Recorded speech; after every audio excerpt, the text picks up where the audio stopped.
Hello, internet.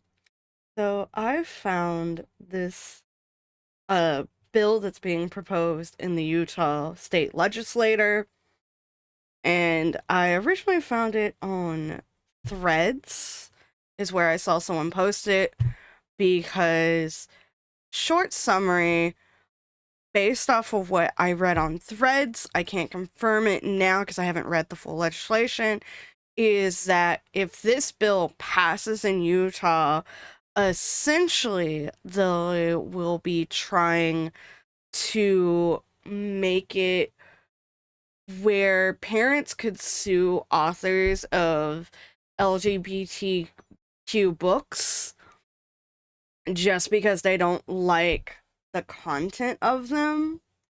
Like, let me find the full thing. I swear this website X. Because I know I reposted it and saved it. If I could figure out where to find it. I have a notification.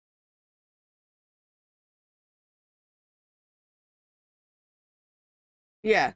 So the post was 8 hours ago by a Mickey Helmer, and it was in Utah threads. I think it popped up as like hey, you might like this because I post a lot about my books on threads because I am an author who posts cute, fluffy, gay short stories. That's pretty much what I've been writing and posting for like the past couple of years, and what I've been working on, mostly getting published since last year.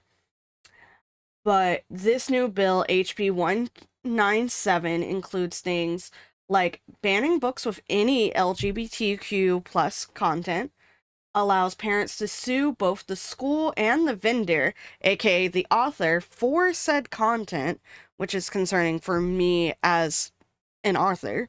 I'm like, why are you gonna sue me? I don't even make that much money off of my books. My books, last year in total, out of all of my books, I made like $4. I didn't even make enough to have to pay taxes on that shit. I sell most of my ebooks for like $1 for a reason. I like writing and I want you to be able to read them. All books will be uploaded to an AI without author permission to judge whether or not it should be removed or allowed. And it also goes on to say, oh yeah, the person running these bans, Brooke Steffens, is going to be paid by the state something like $500K a year to make these parenting decisions. And then in the second post, they like, hey, if you want to read the bill, here's the link to it. So yeah. And here is who the bill sponsor is: Republican Nicolene Peck. I guess their middle name is P. The drafting attorney is Tyler Ketch. And fiscal analyst is Kiki Hudson. And like, you can track it. The current version, so we have an introduce, subject 6, and sections affected, which is 2. I'm presuming if I click on this. So it's got education, Board of Education, local education agency, standards and curriculum, and then other sections like that are affected. And the last action was on the 20th. It is currently the 22nd. As I'm reading this, I'm probably going to take a couple of days to read this. And last location was House Rules Committee. But it says school materials admin amendments 2026 general session, state of Utah. Chief sponsor Nicolene P. Peck. Somebody get this woman out of office if what is in this, what I read, was true. But we are actually going to read it to confirm, because you always want to verify. And we don't have a Senate sponsor listed. But it says long title, general discussion. This bill amends and enacts. Hold on. Looks a little bit small. There we go. Make it a little bit bigger and easier to read for everybody involved. This bill amends and enacts provisions regarding the accessibility of sensitive material through digital instructional material in a school setting. I love to call like anything that is LGBTQ sensitive material. Like, oh my gosh, clutch my pearls. It's not that big. Like even in a book, if it's just like two dads like holding their child's hand in like a background of a children's book, it makes them clutch their pearls.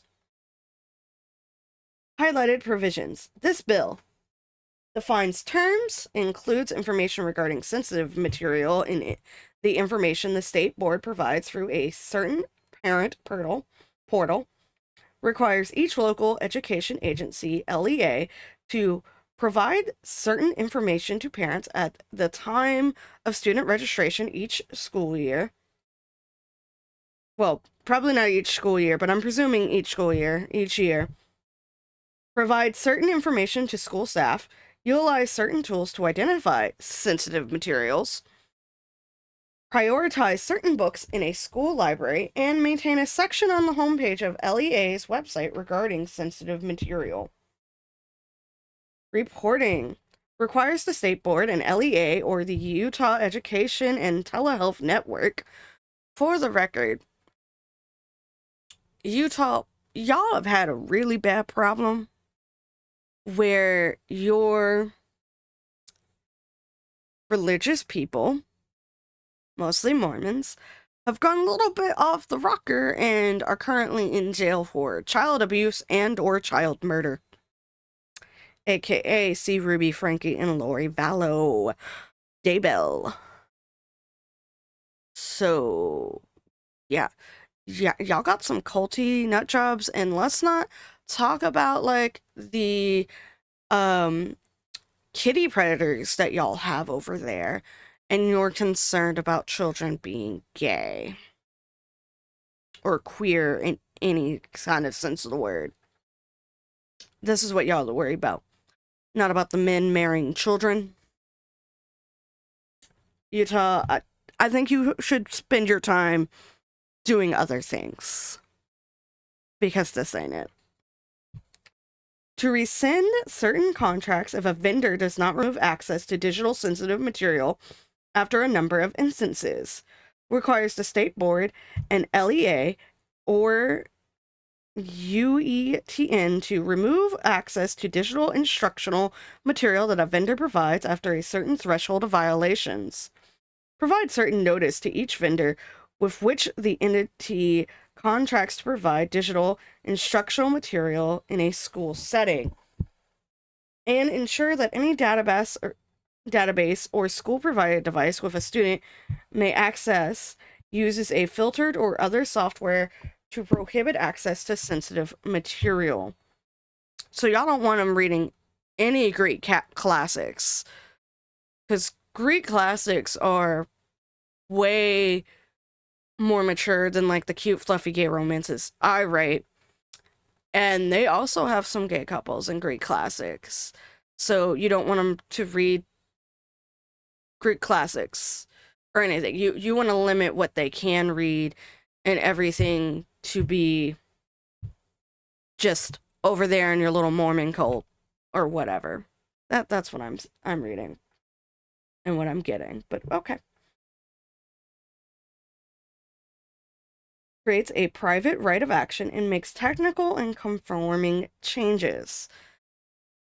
You know, if you don't want your children to access certain books or certain shows or whatever, you as the parent should be aware what your child is doing online. That's not the school's job. The school's job isn't to parent and censor what your child does. The school's job is to like get you interested in reading in the first place and to help foster your willingness and wanting to learn and all that other shit. As parents, you should be aware what your child is reading, what your child is consuming, who they're interacting with online. Like, I have constant conversations with my nephew And so does my sister, about who he interacts with online, what he's reading, who he's talking to. Like, he's in middle school, he reads at a high school level. And I'm just like, hey, I have all these books. Pick any you want to read, but bring it to me first so I can go, okay, that book is appropriate. Because I do have some spicy books on my bookshelf. So I'm like, hey, these books, this series, this specific author, I don't want you reading. That is for your mom to tell you if you're allowed to read those books yet. Because I am just your aunt. But I'm going to warn you, there's scenes in here that aren't appropriate for you. So if you want to read them, ask your mom, and then that's your mom's prerogative. And he's really into horror books. He's been into horror books since he was like in elementary school. So we've had to go through, like my sister has gone through and read multiple horror books, specifically by Stephen King, a genre she doesn't care for, just to see if it's appropriate for her child, because she cares about what her child is consuming. And to gauge, like, is he at, like, the maturity level for this at this moment in time, or is he not ready for a book of this level? Can he handle it and whatnot? So I feel like these kind of bills, these bills should not be here. Yes, the school has, like, certain books only. Like, the school doesn't have as many books as the public library. But I feel like coming in and saying, oh, this book is written on a middle school level. However, because it has a gay main character, you can't have it. But Stephanie Meyer, or whatever her name is, with her Twilight book series, where from what I've heard, a werewolf is fated to be with a child that is born when he's like 17. Terrifying. Money appropriated in this bill, none. Other special clauses, this bill provides a special effective date. So it'll take date on July 1st of this year. Awesome. But also, oh shit, I'm no longer where I was before. Utah sections affected. So we have these bills affected, which will be Chapter 21, Chapter 173 of whatever these are in Utah Code. What does this take me to?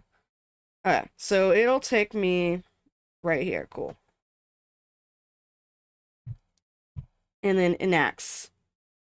Annotated. Like, this is so fucking weird. To be enacted by the legislature state of Utah, Section 1, Section 53G-6-806 is amended to read 53G-6-806 Parent Portal. As used in this section, A, parent portal means the posting the state board is required to provide under this section. Oh, I didn't mean to do that. I clicked the back button and didn't realize it. B, school means a public elementary or secondary school, including a charter school. So wait, are you secondary school? Secondary school tends to be middle and high school, if I understand that terminology correctly.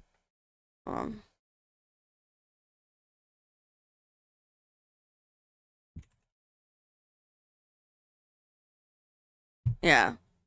The stage of education after elementary primary school, typically of ages 11 through 18. So yeah, middle and high school. So they're going for pretty much all the public schools. Charter schools are essentially the private Christian schools, which aren't going to carry LGBT books anyway. The state board shall post information that allows a parent of a student enrolled in a school to 1. Access and LEA's policies required by sections 53G-9-203 and 53G-9-5 506. 2. Be informed of resources and steps to follow when a student has been the subject, perpetrator, or bystander of bullying, cyberbullying, hazing, retaliation, or abusive conduct, such as A. Resources for the student, including short-term mental health services. B. Options for the students to make changes to the student's educational environment. C. Options for alternative school enrollment. D. Options for differentiated start and stop times. E. Options for differentiated exit and entrance locations.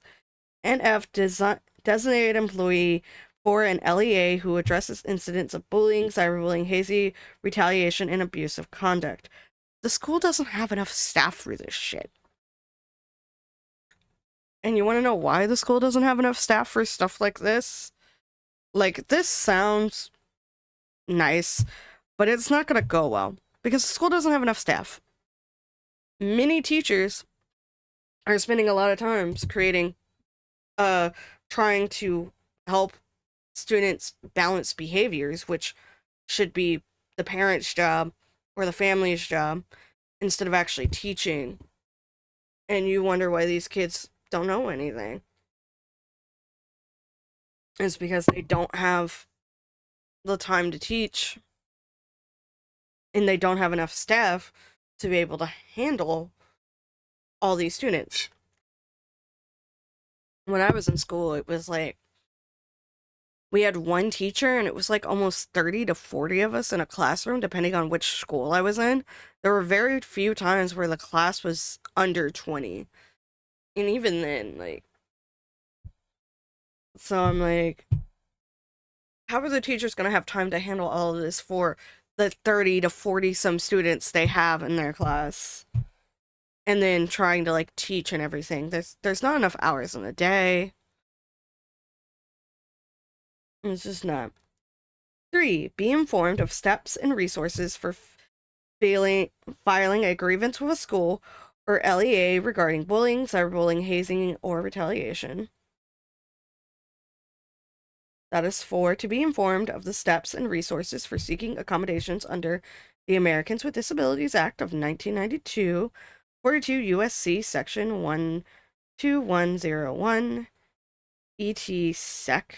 That's highlighted for whatever reason. I don't know why. 5. Be informed of the steps and resources for seeking accommodations under state or federal law regarding religious accommodations.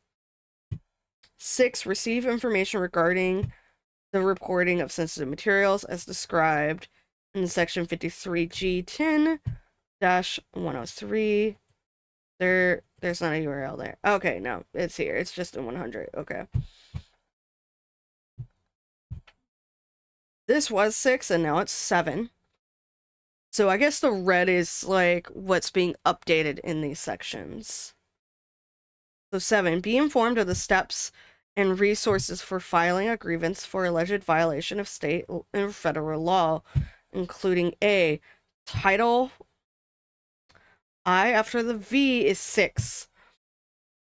I struggle with Roman numbers. Give me a moment. Takes me a second. Of the Civil Rights Act of 1964. That's the code for it. B. Title. That's a 10. One before the 10. That's Title 9 of the Education Amendments of 1972. C. Section 504 of the Rehabilitation Act of 1973. B. Title 2 of the Americans with Disabilities Act of 1990. So, well. So this was added here, and we haven't gotten into all the information of what this is. But this stuff has been in here, so I'm like, some of this actually sounds like it should already or has already been in place, because it has. But at the same time, the school doesn't have enough staff or resources to implement and put all this shit in. So this is 8. Receive information about constitutional rights and freedoms afforded to families in public education.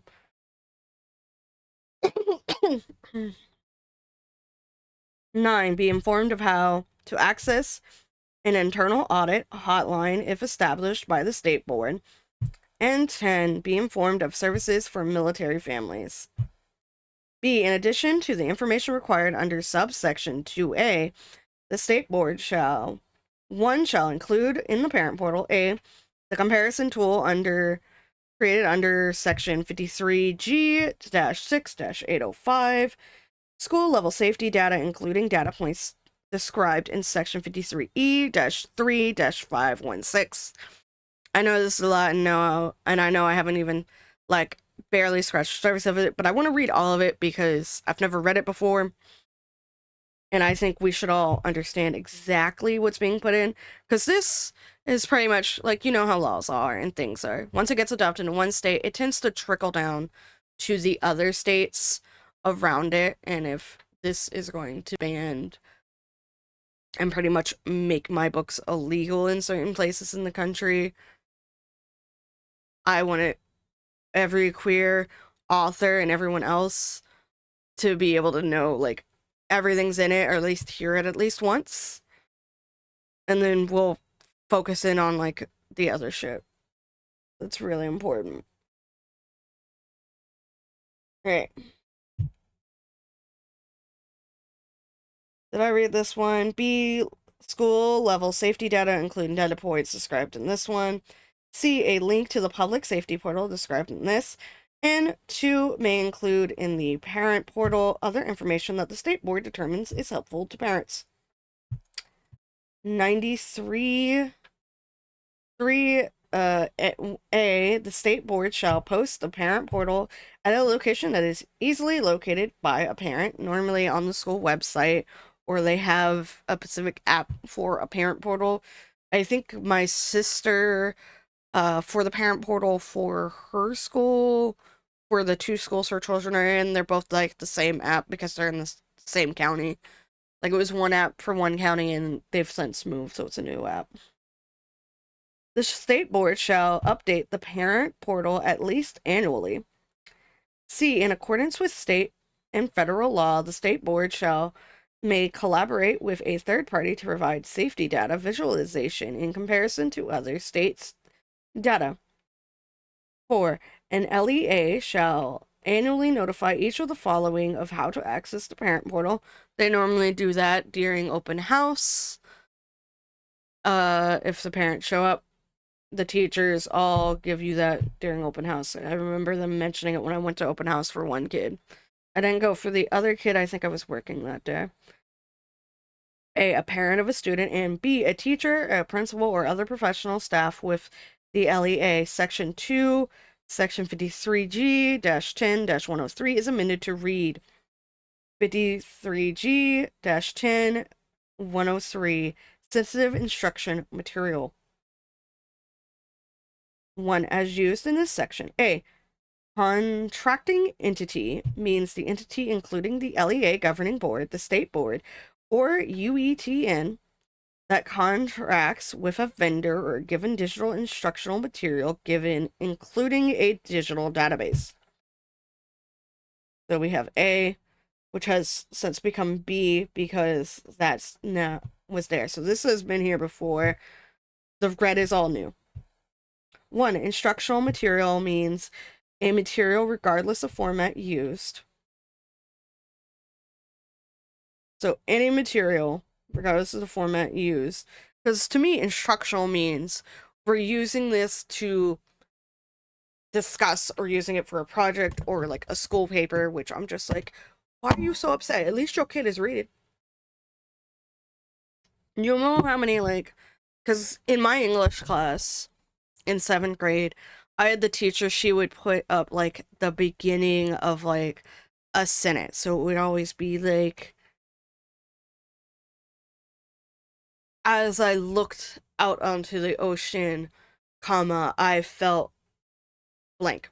And you had to finish that sentence and then continue writing for like the first 5-10 minutes of class. And I would sit there and I would write Sonic fan fiction. And I don't know if the teacher ever, because like we left those notebooks there. I don't know if like the teacher ever read them, but you could volunteer to read your story aloud to the class. And it was one of the few times I was actually kind of excited and I was actually vocal. And the kids would actually ask me to read what I wrote. I wrote a lot of Sonic fanfic shit, and I read it in class, and I got school credit and grades for that shit. So just be happy they're reading, and if they're reading, they might be willing to write. But no, you want to limit what they can read, which I feel like the government shouldn't be doing. I feel like that is up to the parents again. You're the parent. You should know what your child is reading, consuming. You should be having these conversations with them. And like, yeah, if you're like an overbearing jackass, kids are gonna find a way to get around you. But if you have it in a way that's open, where you can discuss it, like my sister and I, like, we're both bisexual women, so we have these conversations with her children about like what is and is not okay for their like age at the moment, where their maturity is. We have these conversations, just like, oh, I don't want you reading a child called It yet. That is a young man's memoir about the abuse he suffered as a child, and I read it in middle school, and I was not emotionally prepared, and I wound up having a breakdown and crying throughout class. Not a fun day. So I would prefer if you were like a little bit older before you read it. Helter Skelter. I think I read that in 8th grade, or I know I read A Child Called It in 8th grade. Because my sister had it on her bookshelf, and I was like, hey, can I read this? Like, sure. She didn't even look at what I was reading. And I came home very upset.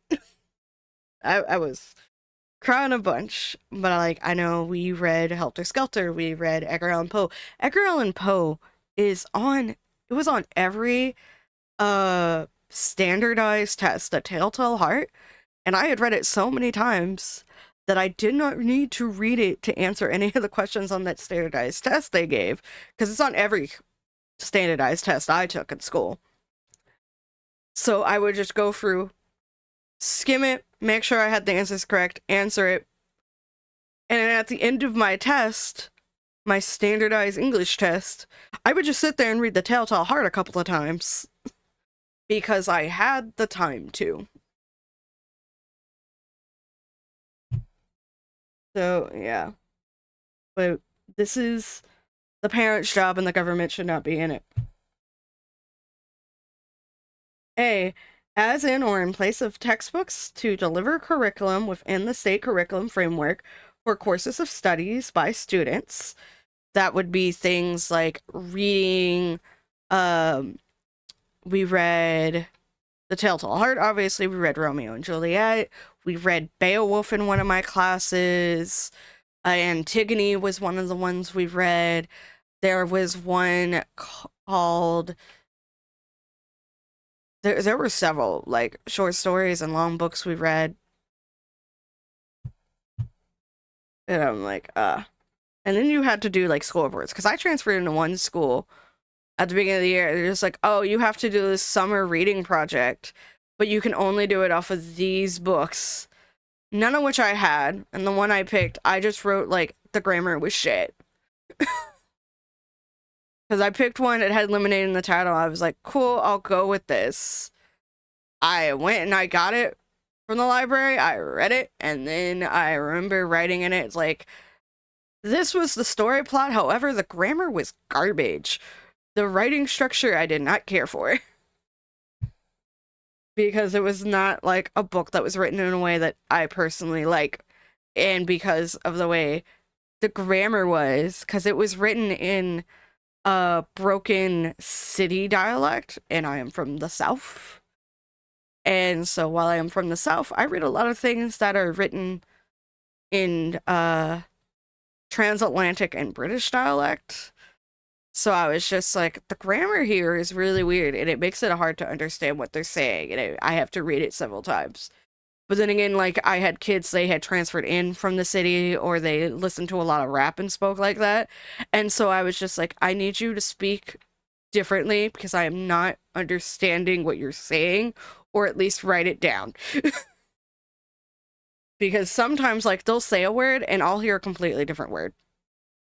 So I was just like, you're gonna have to talk slower so I can figure out what the fuck you're saying a lot of the times. So like there were books like that. Those books were important because it helped show me there are other people, there are other ways of writing books.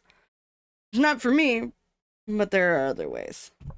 Instructional materials, including reading materials, hands-out videos, digital materials, websites, online applications, and live presentations. So this would include watching, so in the version of Romeo and Juliet my class watched in 9th grade, in the 2009-2010 school year, it would have been North Atlanta High School, we watched a movie version of Romeo and Juliet, and I think his name was Mateo was the character. He's the character in Romeo and Juliet who's telling Romeo, nah, you need to go out, you need to like go on a date and stuff. And in the movie there's like an acid trip scene, and this man is in full on drag in this beautiful sparkling white dress for a scene.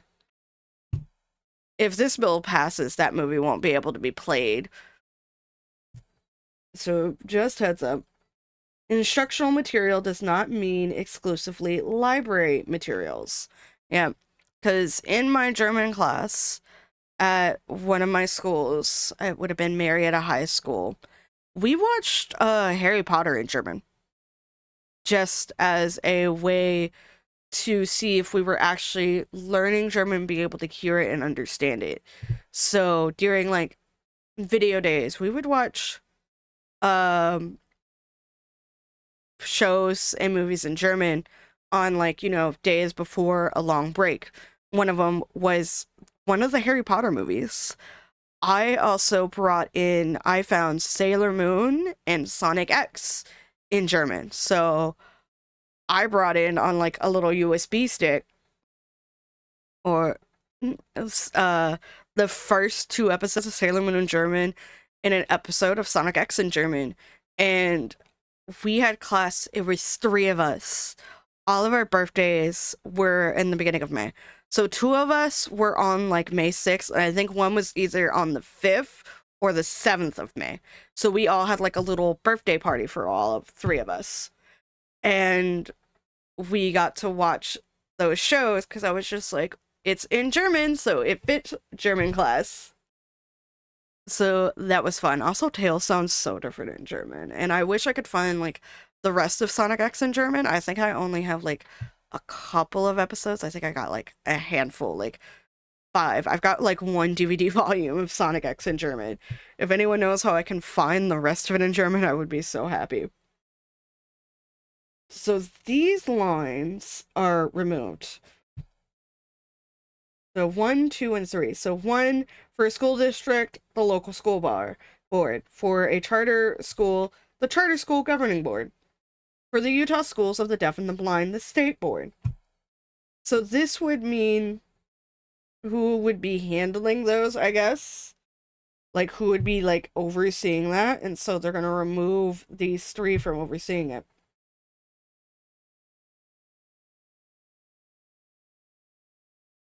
And essentially, this became CLEA, governing board, means, I don't know what this division symbol means, the same as that term as defined. Okay, so it's saying this is what this means and how it's defined based off of that.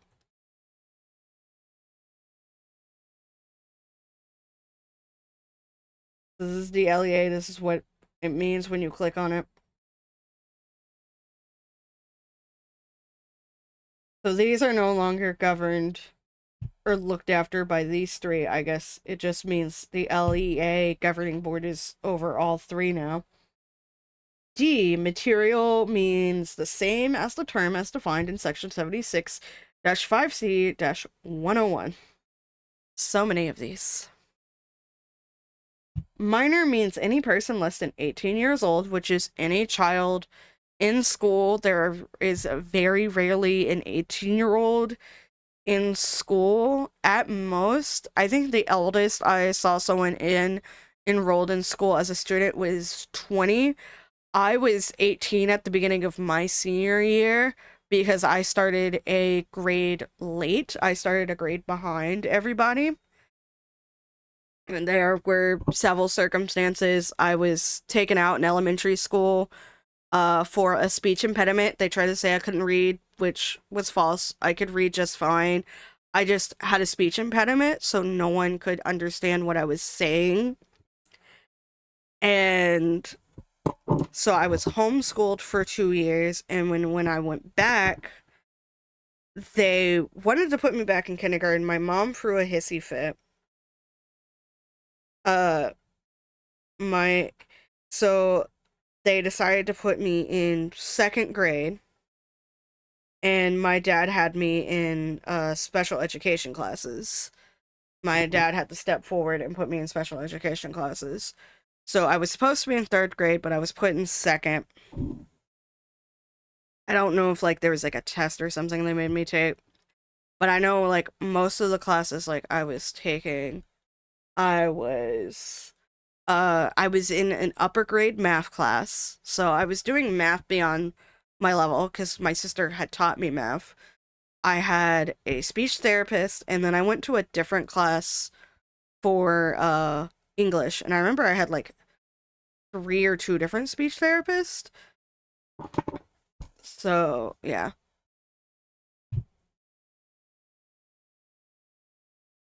So I'm like, it's very rare. Like, there's a handful of those that are like over 18 in the school, but it's not a whole bunch of them. But they're gonna treat all the students as if they're minors anyway, regardless. Because like I had to explain to a teacher, no, I don't have a guardian my senior year, because they were just like, okay, have your parents sign this and bring it back. And I just sat there and I signed it in front of him, and I'm like, here you go. And he's like, you need a parent. I had to explain to him, I don't have a parent. I had to come here as an unaccompanied minor. I don't have a parent because of the circumstances that happened over the summer of my right before my senior year started. I had to become essentially my own guardian for all school stuff. So I didn't technically have a guardian. And the teacher was so confused by that. And I was just like, no, I don't have one. I am my guardian. There is no guardian. It's me. It is me, myself, and I. Objective sensitive material means an instructional material that constitutes pornographic or indecent material, as that term is defined in 76.5C-208 under the non-discretionary standards described under subsection 76.5C-207, 1A, 1A, B, and or C. So I guess we'll have to look this section up to see exactly what is all defined in that, because I'm curious about it. Oh, yay, it pulls it up. Click on it and it'll pull you up and take you there. Cool. 207.